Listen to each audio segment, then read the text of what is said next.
enfant dessiner pendant plusieurs années dans son atelier. Donc c'est vrai qu'il y a un récit de transmission entre vous deux qui est aussi intéressant à aborder.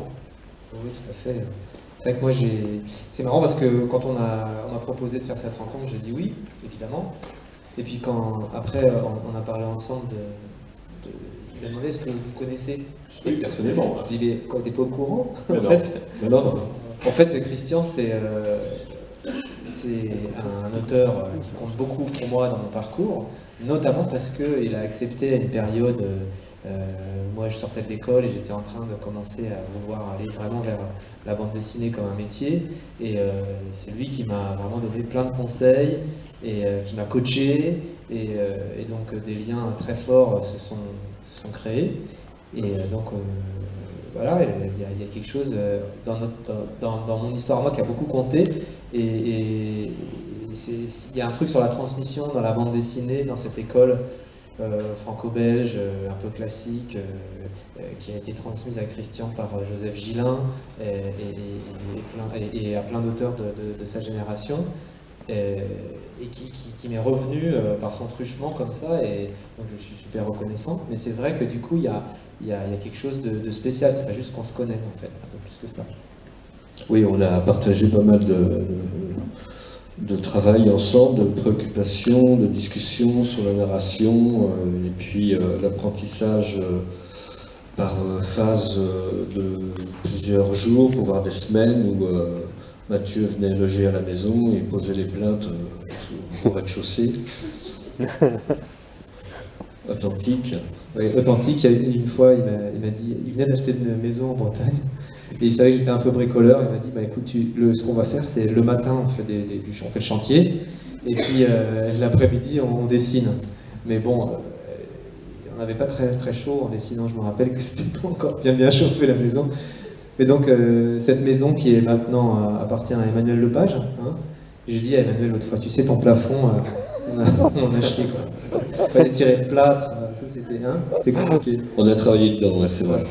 Puis après, on était tout plein de poussière, et puis on se mettait sur nos boulots respectifs. Non, c'était cool, vraiment super cool. C'est ça l'apprentissage. Voilà. La question, c'était justement naturel d'accepter, de transmettre à Mathieu. Moi, j'ai eu la chance de rencontrer donc Joseph Gillin, DJG, qui était une sorte de maître qui a vu passer des gens comme Will, Franquin, Maurice, Mézières, Giraud, excusez du peu. Et c'était vraiment un type qui savait prendre en compte les jeunes qui venaient le voir. À l'époque, moi, je suis allé le voir pendant 1 an et demi, j'ai su après que François Bou qui allait aussi. Et j'ai retenu beaucoup de leçons, et je me suis dit que c'était une bonne façon, évidemment, c'était même un peu le dû qu'on a envers ces grands anciens, que de repasser un peu le témoin, sachant que tout ce qu'on peut raconter à quelqu'un qui est demandeur passe par le filtre de ce quelqu'un. C'est-à-dire qu'il y a des choses qu'il ne va pas retenir, ça ne le concerne pas, il ne retient pas, il y a plein d'autres choses qu'il va retenir et mettre en pratique, ça lui parle, et à charge d'ailleurs pour lui de le repasser une fois qu'il sera lui-même sollicité de son côté. Juste pour un peu prolonger avec JG, apparemment il aimait bien être un peu cruel parfois, à montrer des fautes, et en même temps après il se remontrait très gentil. C'est un enfoiré total. Ouais. En fait, non. Joseph pointait ce qui n'allait pas par un éclat de rire, ce qui était monstrueux, mais il doit cesser du papier pour montrer, pour expliquer. Et effectivement, le dessin, on peut argumenter un peu, mais à un moment, il faut vraiment se saisir du crayon pour expliquer, pour que ce soit une composition, des lignes de force, une ressemblance, une expression, n'importe quoi. Et ça, c'est très formateur. Ouais. Là, c'était un mec qui avait l'âge de mon père, et il était fantasque, et il était comme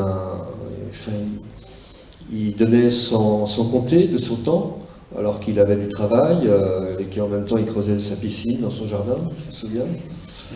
Donc c'était c'était un modèle, vraiment, ouais, un modèle de vie. Est-ce que tu l'as aidé aussi à faire du plâtre ou non? Non, mais je l'ai vu faire de la peinture dans la cage d'escalier avec le chevalet de travers et il était en train de peindre la montée d'escalier. C'était vraiment incroyable, quoi, parce que il faisait ses planches, une demi-planche de Tanguy de la Verdure le matin, il se levait très tôt, puis l'après-midi, soit il peignait, soit il allait se balader dans la forêt de Sénart, soit il faisait, effectivement, il creusait la piscine. Enfin, c'était un type vraiment un peu hors du commun. Et juste, t'en étais où en fait dans ton parcours à cette époque en fait? Là, j'ai une vingtaine d'années et je dessine comme je peux. Et je vais faire du réalisme, et je suis tombé dans le chaudron Blueberry. Ouais, je sais, c'est grave. C'est le moment d'ailleurs où Joseph ne riait plus. Et, il m'a dit très distinctement, l'élève a dépassé le maître. Et là, il accusait un peu le coup. Mais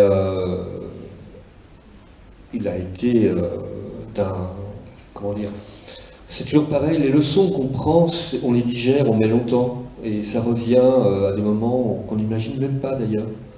Il y a des bouffées, il y a des phrases entières ou des remarques qui nous servent bien longtemps après, parce que les problèmes se posent, ou qu'on a la maturité pour comprendre tout simplement.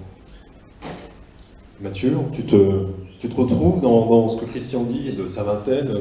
Ah oui, je me t'identifies retrouve complètement, totalement. parce qu'effectivement, je pense que ce que AJG a aussi communiqué à Christian, je pense que c'est aussi de la pédagogie, en plus de son savoir-faire, que moi j'ai reçu, et je pense que Christian m'a aussi donné un peu de pédagogie. Donc c'est vrai que moi, aujourd'hui, quand il y a des jeunes qui viennent me montrer des trucs, je ressors, j'ai l'impression de faire comme Christian, c'est-à-dire de rendre la monnaie de ma pièce. Je peux pas donner beaucoup à Christian en retour, en revanche, je peux donner beaucoup à des jeunes en retour de ce que j'ai reçu.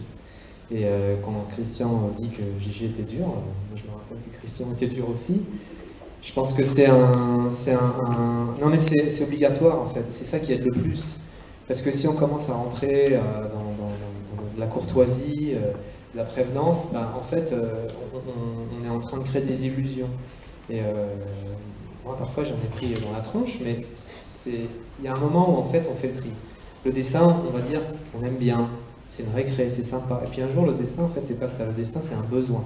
C'est un besoin, c'est une énergie de vie, c'est un besoin pour exister.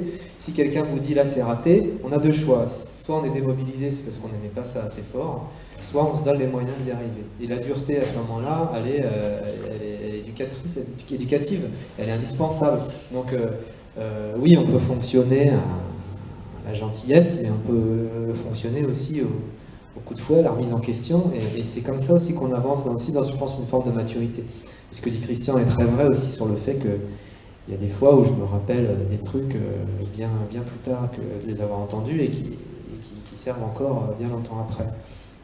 Ce qui est marrant, c'est que Christian, quand la première fois on s'est vu, je me rappelle, j'étais super intimidé évidemment. Et j'avais 19-20 ans. Assez vite, il m'a dit qu'en gros on allait se revoir. Donc, ça veut dire que j'étais un peu adoubé dans la possibilité de recevoir quelque chose dans l'enseignement, ce qui était déjà un compliment. En prendre plein la tronche, quoi, et ça va te faire avancer et tout ça. Puis un jour, tu vas rejeter le maître. Et puis un jour, on se reverra. Il y avait un truc cyclique comme ça, déjà presque scénarisé. Mais je ne savais pas de quoi il parlait. Puis c'est vrai qu'il y a une période où, en fait, j'en avais tellement pris que j'ai eu besoin d'un peu de distance. Et puis il y a une période où on s'est beaucoup moins vu. Et puis maintenant, on se revoit de façon beaucoup simple, sereine, et c'est cool, quoi. Mais après digestion. Après digestion, et puis surtout, le fait qu'il me l'ait dit, c'est super, c'est que ça m'a déculpabilisé à l'avance. Et c'était un chemin, il m'a dit, c'est un chemin logique, de l'expérience de dessinateur qui avait été voir des anciens pour prendre des conseils et recevoir cette transmission, le passage du reniement, ou du moment où on a besoin de faire soi-même son chemin, de faire soi-même ses erreurs, d'accepter qu'on va tomber et que c'est pas grave parce que l'œil qui nous regarde, il faut qu'il soit plus trop là tout le temps. Et ben en fait, c'était super d'avoir par avance déjà la liberté de vivre ça, quoi. Donc merci. C'est ça à remettre.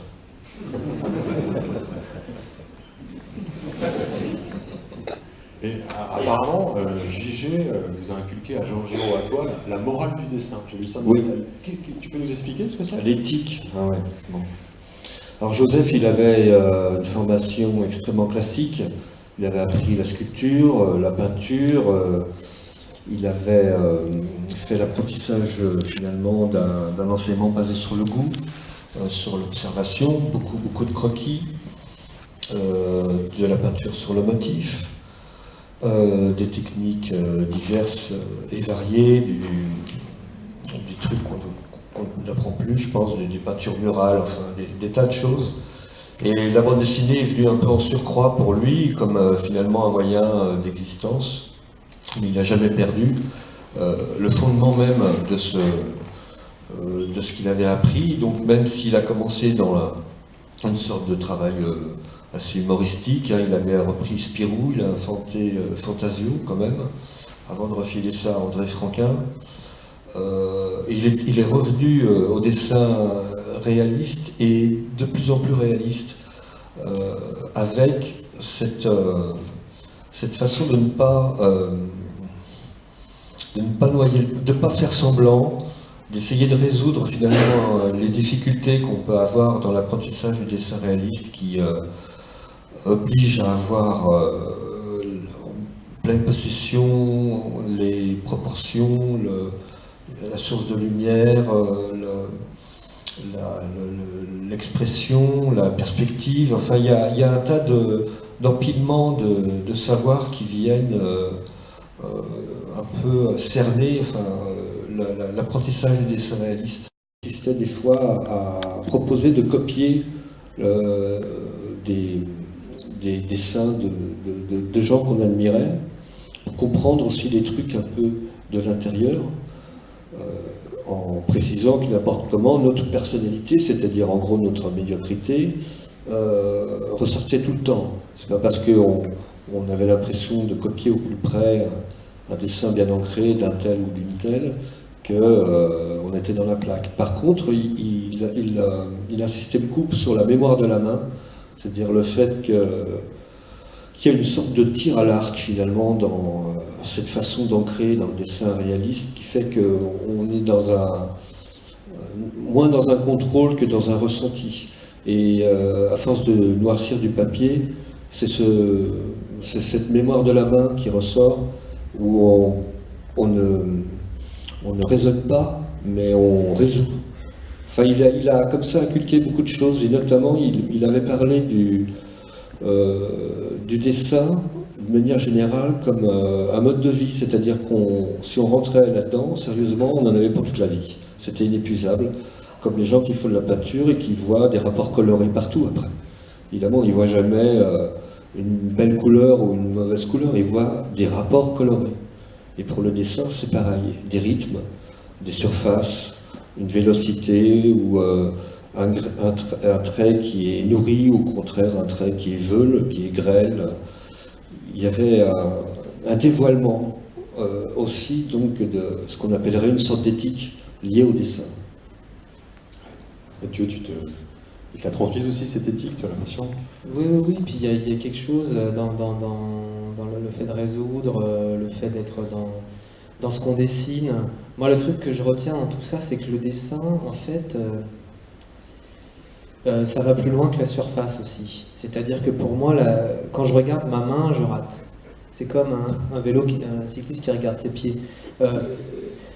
Si, évidemment, il faut s'exercer, mais au moment du dessin, j'ai l'impression qu'en fait, j'essaie de faire figurer quelque chose qui est au-delà, qui est le monde derrière la planche, qui est l'histoire qu'on raconte, qui est par opposition aussi l'histoire qu'on s'est racontée dans un coin de son cerveau.